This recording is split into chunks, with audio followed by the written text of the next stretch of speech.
নমস্কাৰ, আজি এটা নতুন ৰেচিপি লৈ আপোনালোকৰ মাজলৈ আহিছোঁ। সেইটো হ'ল দৰন শাক বা কানিয়া পিটিকা। বলকচোন ভিডিঅ'টো আৰম্ভ কৰোঁ। প্ৰথমতে শাকখিনি আমি ভালদৰে ধুই পানীত সিজাই লওঁ।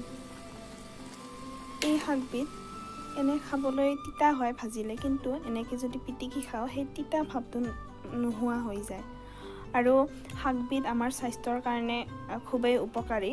আচলতে প্ৰত্যেক শাকেই স্বাস্থ্যৰ বাবে উপকাৰী হয়, তথাপি আৰু লক্ষ্য ৰাখিব যাতে শাকখিনি ভালদৰে সিজে।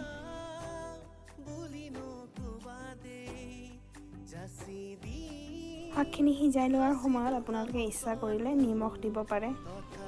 শাকৰ পানীখিনি পেলাই দিছোঁ। তাৰপিছত মই আগতে কেইটুকুৰামান আলুও বইল কৰি লৈছিলোঁ, লগতে পিঁয়াজ আৰু জলকীয়া কাটি লৈছোঁ। এতিয়া এইখিনি নিমখ আৰু অলপমান কেঁচা মিঠাতেল দি ভালদৰে পিটিকি ল'লে হৈ যাব। ঠাইভেদে শাকবিধক বেলেগ বেলেগ নামেৰে জনা যায়। উজনি অসমৰ ফালে দৰন শাক, আমাৰ ইফালে কানিয়া বুলি কয়।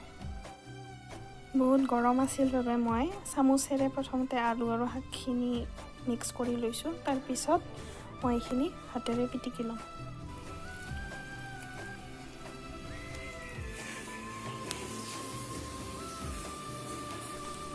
এয়া শাকখিনি পিটিকা হৈ গ'ল আৰু খোৱাৰ বাবে ৰেডি। ভিডিঅ'টো শেষলৈকে চোৱাৰ বাবে সকলোকে ধন্যবাদ।